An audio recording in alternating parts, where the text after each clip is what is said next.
हरे कृष्ण कृष्ण कृष्ण हरे हरे हरे राम राम राम हरे हरे हरे कृष्ण कृष्ण कृष्ण हरे हरे हरे राम राम राम हरे हरे। परमात्मा श्रीकृष्ण परम प्रेम स्वरूप पुत्र पत्नी पिता माता सहित प्रेम ହେଉଛି साधारण प्रेम। सबु जीवों प्रति जो निस्वार्थ प्रेम ताहा परम प्रेम। प्रभु प्रेमवश धनवश नुहति से स्वयं लक्ष्मीपति तांकर धन कौन हेब। जीव ईश्वर को प्रेम करे नाही। शारीरिक बल द्रव्य बल ज्ञान बल काम नदेले प्रेम बल काम दिए। प्रेम बल सर्वश्रेष्ठ बल। प्रेम बल परमात्मा को बश करिवार साधन। जे आमको सुख सुविधा देउछि आमे ताकू प्रेम करुछु। परमात्मा कृपारु आमे सुखी। बारंबार तांकर नाम शुण कले प्रेम हेब। भगवान को इच्छा सहित तुम इच्छा मिशिगले प्रेम हेब। निज इच्छा को त्याग करी भगवान को इच्छा को ग्रहण कर। निज इच्छा सहित भगवान को इच्छा को एक रूप करी दियो। जीव भगवान को प्रेम रे वशीभूत करे। दामोदर लीला होछि प्रेमर कथा। मिठा प्रेम रे थाए वस्तुरे न थाए। गोपी प्रेम मिठा। कृष्ण गोपी घरे लवणी खाऊथिले। गोपी माने तांको लवणी चोर कहूथिले। यशोदा दिने चिंता कले कन्हई की आम घर माखन कहीं भल लगुना। बोधे चाकर बाकर दधि मंथन करुथिबारु से माखन ताकू भल लगुना। से चिंता कले निजे दधि मंथन करिवे। दधि मंथिबे आज मोही लवणी केते जानिबई। कन्हई की लहुणी खाइबाकू देई तृप्त करिवे। दशरथ घरे चाकर बाकर थिले भी किंतु कौशल्या निज हाथ रे भोजन प्रस्तुत करुथिले। रोषेई रे अन्न जल पवित्र रहिबा कथा। पानी अशुद्ध हेले बाणी अशुद्ध हेब। बाणी अशुद्ध हेले बीर्ज अशुद्ध हेब। बीर्ज ही जीवन। अन्न मन को तैयारी करे। तुमर जहा चरित्र उपरे विश्वास नाही ता द्वारा रोषेई कर नाही। अन्न जल दूषित हेले मन दूषित हुए। प्रातः भाव काल रे स्नानादि कार्य निवृत्त होई पीतवसन पिंधि यशोदा दधि मंथन पाई प्रस्तुत हो गले। यशोदा कन्हई पाई दधि मंथन कार्य करुथिले। तेणु ए कामरे भक्ति मिलुथिला। प्रत्येक कार्य को भक्तिमय कर। घरे झाड़ू करबा मध्य भक्ति। आम घर तो प्रभुंकर घर। घर जदि अपरिष्कार हेब ताहले प्रभु अप्रसन्न हेबे। भोजन मध्य भक्तिर सहित प्रस्तुत कर। घरर समस्त लोकों को भगवान रूपरे देख। समस्तंकर सेवा करिबा ही प्रभुंकर सेवा करिबा। संसार एक हांडी। सांसारिक विष दही। आरंभरे विष मधुर शेषरे विष। सांसारिक विष को विवेक पूर्वक मंथन कले भक्ति रूपी लवणी मिलिब। एही प्रेम रूप भक्ति रूप लवणी परमात्मा को अर्पण कर। परमात्मा प्रेम व्यतीत अन्य किछि मागंती नाही। माता यशोदा पुष्टि भक्तिर स्वरूप। तांको दर्शन पाइले कृष्ण दर्शन मिलिब। यशोदांको दर्शन अर्थात भक्तिर आराधना। यशोदा शुद्ध भक्तिर स्वरूप। एपरि शुद्ध भक्ति प्रभु को बांधि पारे। यशोदांको दधिमंथन कालीन शोभा चमत्कार। क्षौमं वस्त्र पृथुकटितटे बिभ्रति सूत्रनाधम। पुत्र स्नेह श्रुत कृत कृच जुगम जातम जपम च शुभो। रह्वाकर्ष श्रमं भुज चलत कंकणं कुश कुंडले च। स्वीनं चक्रं कबरदिगजं नालति निर्ममंथ। यशोदा रेशम वस्त्र पिंधिथिले जहा सूत्र रे बंधा होइथिला। सूत्र स्नेहरु तांको स्तनर धार धार होई क्षीर बही जाउथिला। ତାଙ୍କର ସର୍ବାଙ୍ଗ ଶରୀର କମ୍ପିତ ହେଉଥିଲା। ରଜୁ ଟାଣିବା ଯୋଗୁଁ ତାଙ୍କ ହାତ ଥକି ଯାଉଥିଲା। ତାଙ୍କ ହାତର କାନର କଙ୍କଣ ଓ କୁଣ୍ଡଳ ଦୋଳାୟମାନ ହେଉଥିଲା। ମୁଖରେ ଶ୍ରମବିନ୍ଦୁ ଦିଶୁଥିଲା। ବେଣୀରୁ ମାଳତୀ ପାଖୁଡ଼ା ଖସି ପଡ଼ୁଥିଲା। ଯଶୋଦାଙ୍କ ମନ, ଆଖି, ହୃଦୟରେ କୃଷ୍ଣଙ୍କ ବ୍ୟତୀତ ଅନ୍ୟ କେହି ନଥିଲେ। ଶ୍ରୀକୃଷ୍ଣଙ୍କ ସେବା ସମୟରେ ସୁଖରେ ତାଙ୍କର ନାମ ଉଚ୍ଚାରଣ, ମନରେ ସ୍ମରଣ, ସେବା ସମୟରୁ ସାରା ଶରୀର ସବୁ ବସ୍ତ୍ର ଭିଜି ଯାଇଥାଏ। ଧନ ସମ୍ପତ୍ତି ପାଇଁ ଝାଳ ବହେ, ପ୍ରଭୁଙ୍କ ସେବାରେ ଝାଳ ବହୁ। ନିଜେ ସେବା କର, ପ୍ରଭୁଙ୍କ ପାଇଁ ଚନ୍ଦନ ନିଜେ ଘଷ। ଶରୀର ଦ୍ୱାରା ଦଧିମନ୍ଥନ ରୂପକ ସେବା କର୍ମ କରୁଥିଲେ ଯଶୋଦା। ହୃଦୟରେ କୃଷ୍ଣ ସ୍ମରଣରେ ସରିତା ବହିଯାଉ। ବାଳଚରିତ୍ର ଗାନରେ ବାଣୀ ଗୁଞ୍ଜରଣ କରୁ। ତନ ମନ ଓ ବଚନରେ ପ୍ରଭୁଙ୍କର ସେବା କର। ରେଶମ ବସ୍ତ୍ର ପବିତ୍ରତାର ପ୍ରତୀକ। ରେଶମ ବସ୍ତ୍ର ସୂକ୍ଷ୍ମ ବାସନା। ଶରୀରର ଉତ୍ପତ୍ତି ଓ ଆଧାର ରଜଗୁଣ। ସୂକ୍ଷ୍ମ ବାସନା ନ ରହିଲେ ଶରୀର ରହିତ ରହିବ ନାହିଁ। ବାସନା ନିଶେଷ ହେବା ପରେ ଜୀବ ଈଶ୍ୱରଙ୍କ ଠାରେ ଏକ ରୂପ ହୋଇଯାଏ। ମନ ବାସନା ରହିତ ହେଲେ ଈଶ୍ୱରଙ୍କ ଠାରେ ମିଶେ। ଭକ୍ତି ମାର୍ଗରେ ନିଜେ ସୁଖଭୋଗ କରିବାର ଇଚ୍ଛା କର ନାହିଁ।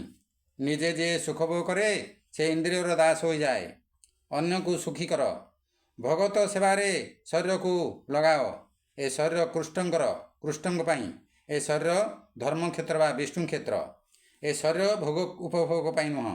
ଯଶୋଦା ଶାରୀରିକ ସେବା କରିଥିଲେ। ସେବା କଲାବେଳେ ନୟନ ଭିଜିଯାଏ, ହୃଦୟ ତରଳିଯାଏ। ସଦ୍ଭାବର ସହିତ ସେବା କର। ଯଶୋଦାଙ୍କ ଆଖିରେ କୃଷ୍ଣ, ହୃଦୟ କୃଷ୍ଣ। ଦଧିମନ୍ଥନ ସମୟରେ ଯଶୋଦାଙ୍କ ଦୃଷ୍ଟି କହ୍ନେଇଠାରେ ସ୍ଥିର ଥିଲା। କର୍ମ କରୁଥିବା ବେଳେ ଆମର ଦୃଷ୍ଟି ଯଶୋଦାଙ୍କ ପରି କୃଷ୍ଣଙ୍କଠାରେ ସ୍ଥିର ରହୁ। ଆମର ଲକ୍ଷ୍ୟ ଈଶ୍ୱର ପ୍ରାପ୍ତି। ତାକୁ ଭୁଲିଯାଅ ନାହିଁ। କର୍ମ କରୁଥିବା ସମୟରେ ଭଗବାନଙ୍କୁ ଭୁଲିଯିବା ଅପରାଧ। ଏ ସଂସାରରେ କିଏ ଧନ ପାଇଁ, କିଏ ପୁତ୍ର ପାଇଁ, କିଏ ସ୍ତ୍ରୀ ପାଇଁ ବଞ୍ଚିଛି। ବଞ୍ଚିବାକୁ ଯଦି ଚାହୁଁଛ ତାହେଲେ ପରମାତ୍ମାଙ୍କ ପାଇଁ ବଞ୍ଚି ରୁହ। ଜୀବନର ଲକ୍ଷ୍ୟକୁ ଭୁଲିଗଲେ 84 ଲକ୍ଷ ଯୋନିରେ ଘୁରି ବୁଲୁଥିବ। କର୍ମ କରିବା ସମୟରେ ଭଗବାନଙ୍କଠାରେ ଦୃଷ୍ଟି ରଖ। ଯଶୋଦା ପୁଷ୍ଟିଭକ୍ତି, ପୀତବସ୍ତ୍ର ବୈଷ୍ଣବୀ ଭକ୍ତିର ପ୍ରତୀକ। ସଂସାର ସାଗରକୁ ମନ୍ଥନ କରି ପ୍ରେମ ରୂପକ ନବନୀତ ପ୍ରକଟ କର। ପରମାତ୍ମା ପ୍ରେମ ମାଗନ୍ତି। ଘର କାମ କରିବା ସମୟରେ ମୁଖରେ ପ୍ରଭୁଙ୍କ ନାମ ଓ ଦୃଷ୍ଟିରେ ପ୍ରଭୁଙ୍କ ସ୍ୱରୂପକୁ ରଖ। ଭକ୍ତର ପ୍ରତ୍ୟେକ କର୍ମ ଭକ୍ତିମୟ ହେବା ଉଚିତ। ଭଗବାନଙ୍କ ଇଚ୍ଛାରେ ସବୁ କର୍ମ କରୁଛ ବୋଲି ଭାବ। କାମ କରୁଥିବା ସମୟରେ ଭଗବାନଙ୍କୁ ଦୃଷ୍ଟିରେ ରଖ। ବ୍ୟବହାର ଶୁଦ୍ଧ କର। ବ୍ୟବହାରରେ ଛନ୍ଦ, କପଟ, ଅସତ୍ୟ ରହିଲେ ଭକ୍ତି ମିଳିବ ନାହିଁ। ଯଶୋଦାଙ୍କ ଦୃଷ୍ଟି କୃଷ୍ଣଙ୍କଠାରେ ଥିଲା। ଭଗବାନଙ୍କୁ ସ୍ମରଣ କରି କରି ଯଶୋଦାଙ୍କ ହୃଦୟ ଦ୍ରବିତ ହୋଇଗଲା। ଯଶୋଦାଙ୍କ କୁଣ୍ଡଳ ସାଂଖ୍ୟଯୋଗ। ସାଂଖ୍ୟଯୋଗ ବିନା ଭକ୍ତି ସ୍ଥିର ହୋଇପାରେ ନାହିଁ। ଦୁଃଖରେ ପଡ଼ିଲେ ମଣିଷ ଭକ୍ତି କରେ, କିନ୍ତୁ ତାହା ସ୍ଥିର ହୋଇ ରହିପାରେ ନାହିଁ। ସାଂଖ୍ୟଯୋଗ ବିନା ଭକ୍ତି ଅପୂର୍ଣ୍ଣ। ଯୋଗଶାସ୍ତ୍ର ମନକୁ ଏକାଗ୍ର କରେ। ଆତ୍ମା ଓ ଶରୀରର ଭିନ୍ନତା ସାଂଖ୍ୟ ଶାସ୍ତ୍ରରୁ ଜଣାଯାଏ। ସାଂଖ୍ୟ ଶାସ୍ତ୍ର ମାନଙ୍କୁ ଶୁଦ୍ଧ କରେ।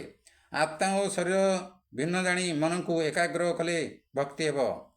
ବୁଦ୍ଧି ଅର୍ଥାତ୍ ଯଶୋଦା ସବୁବେଳେ ଈଶ୍ୱରଙ୍କ ପାଖରେ ଥିଲେ। ବୁଦ୍ଧି ବିଷୟ ଦିଗରେ ଗଲେ ଭକ୍ତି ହୋଇପାରିବ ନାହିଁ।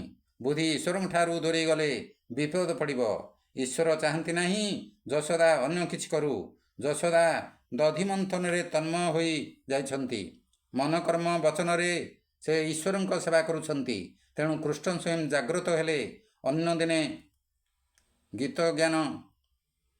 ଗୀତ ଗାନ କରି ଯଶୋଦା ତାଙ୍କୁ ଉଠାଇଥିଲେ। ଅନନ୍ୟ ଭକ୍ତିରୁ କୃଷ୍ଣ ଜାଗ୍ରତ ହୁଅନ୍ତି। ଯଶୋଦାଙ୍କ ହୃଦୟରେ ଥିବା କହ୍ନେଇ ଜାଗ୍ରତ ହେଲେ। କୃଷ୍ଣ ସର୍ବବ୍ୟାପୀ ବ୍ରହ୍ମ। ସେ ସମସ୍ତଙ୍କ ହୃଦୟରେ ଅଛନ୍ତି। ତାଙ୍କୁ ଜାଗ୍ରତ କର। ସେ ସୁପ୍ତ ଅବସ୍ଥାରେ ଅଛନ୍ତି। ଯଶୋଦାଙ୍କ ପରି ଭକ୍ତି କଲେ ସୁସୁପ୍ତ କହ୍ନେଇ ଜାଗ୍ରତ ହେବେ। ଶ୍ରୀକୃଷ୍ଣ ହିଁ ଆନନ୍ଦ। ହୃଦୟରେ ଆନନ୍ଦ ଅଛି, ତାକୁ ଜାଗ୍ରତ କରିବାକୁ ହେବ। ଜୀବ ସଂସାର ଜଡ଼ ପଦାର୍ଥରେ ଆନନ୍ଦ ଖୋଜୁଛି, କିନ୍ତୁ ପାଇପାରୁନାହିଁ। ଈଶ୍ୱର କୌଣସି ବସ୍ତୁର ଆବଶ୍ୟକତା କରନ୍ତି ନାହିଁ। ଭକ୍ତ ଶରୀରରୁ ଝାଳ ବହିଲେ ଭିତରେ ଶୋଇଥିବା ଭଗବାନ ଜାଗ୍ରତ ହୁଅନ୍ତି। ବୈଷ୍ଣବର ଦୁଃଖ କୃଷ୍ଣ ସହିପାରନ୍ତି ନାହିଁ। ଶୁଦ୍ଧ ପ୍ରେମୀକୁ ପରିଶ୍ରମ କଷ୍ଟ ଦେଇପାରେ ନାହିଁ।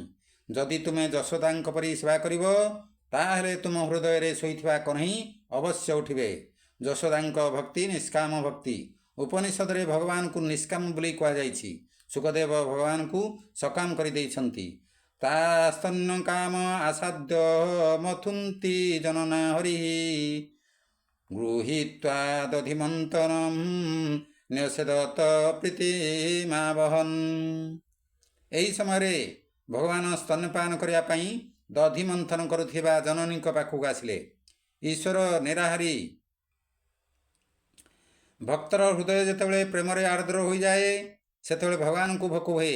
କହ୍ନେଇ ମାଙ୍କ ଲୁଗାକାନି ଭିଡ଼ିଲେ।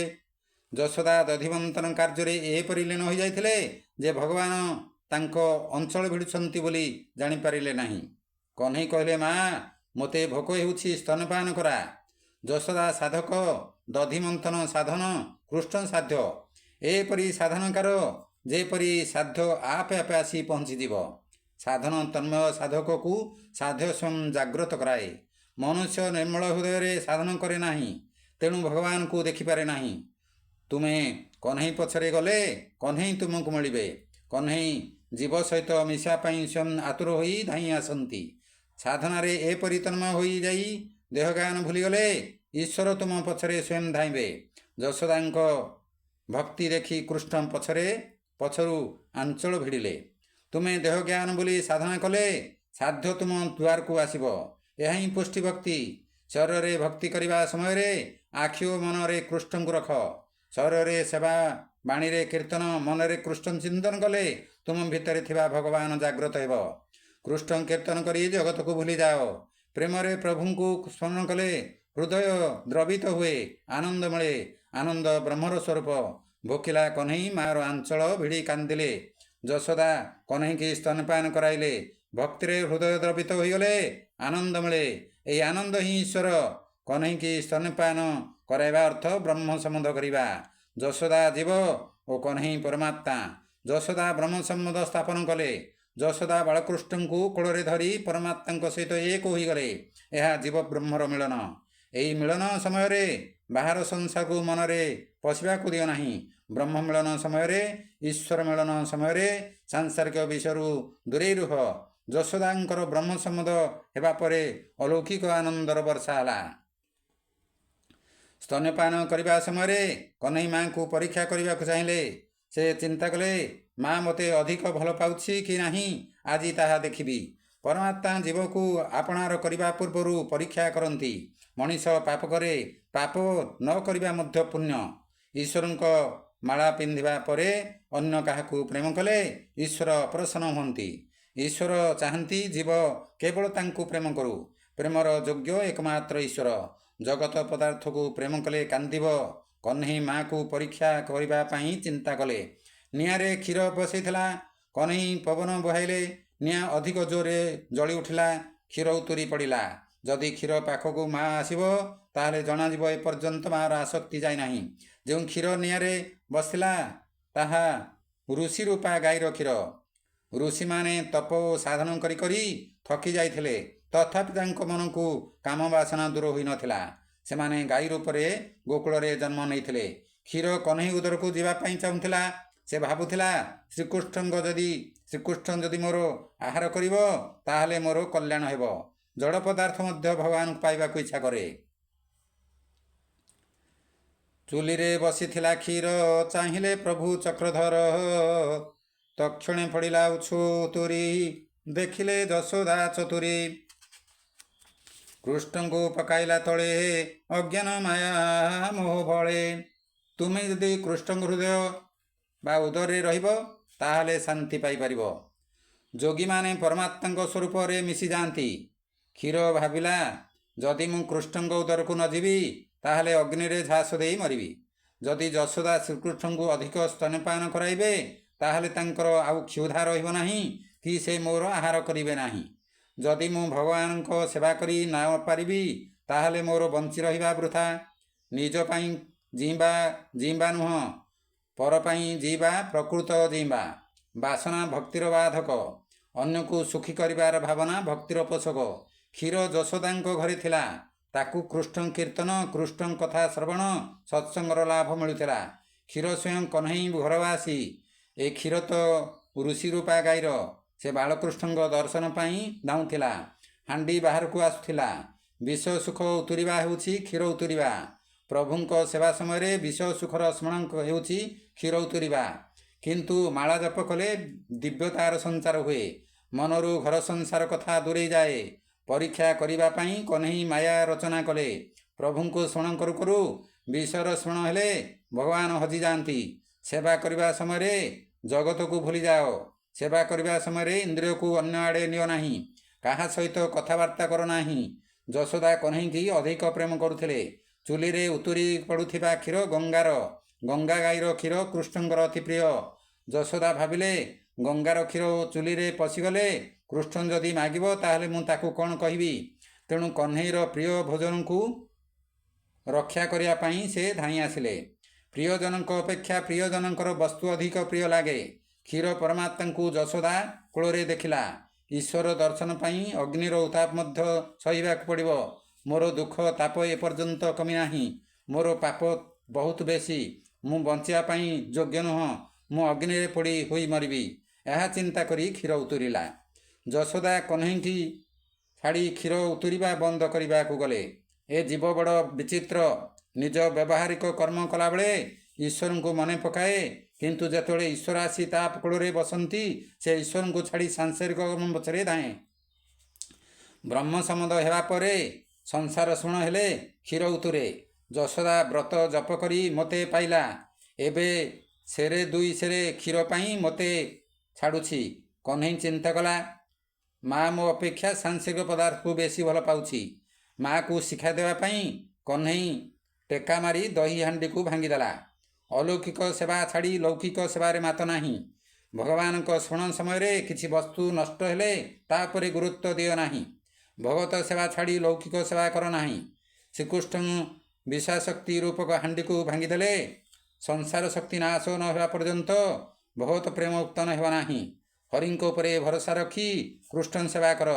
ସଂସାର ଶକ୍ତି ଥିବା ପର୍ଯ୍ୟନ୍ତ ଭଗବତ ଭକ୍ତି ସିଦ୍ଧ ହେବ ନାହିଁ। ସଂସାର ବିଷୟ ଭୋଗରେ କେବେ ତୃପ୍ତି ମିଳେ ନାହିଁ। ସାଂସାରିକ କାର୍ଯ୍ୟରେ ଲାଗିଲେ ଈଶ୍ୱର ଅପ୍ରସନ୍ନ ହେବେ। ଯଶୋଦା ଦେଖିଲେ ଦହି ହାଣ୍ଡି ଭାଙ୍ଗିଛି, କିନ୍ତୁ କହ୍ନେଇ ନାହିଁ। କହ୍ନେଇ ବାନରମାନଙ୍କୁ ମାଖନ ଖୁଆଉଛି। ଏ ମନ ହେଉଛି ବାନର। ମନ ବାନର ଚଞ୍ଚଳ, କିନ୍ତୁ ସେ ରାମକୃଷ୍ଣଙ୍କ ପାଖରେ ହାତ ଯୋଡ଼ି ଠିଆ ହୁଏ। ହରିଙ୍କ ବିନା ମନ ବାନର ସ୍ଥିର ହୁଏ ନାହିଁ, ଶାନ୍ତ ହୁଏ ନାହିଁ। ସାଧୁ ପରି ବାନର ଫଳାହାର କରେ, ନିର୍ବସ୍ତ୍ର ରହେ। ତେଣୁ କହ୍ନେଇ ତାକୁ ଲବଣୀ ଚଖାନ୍ତି।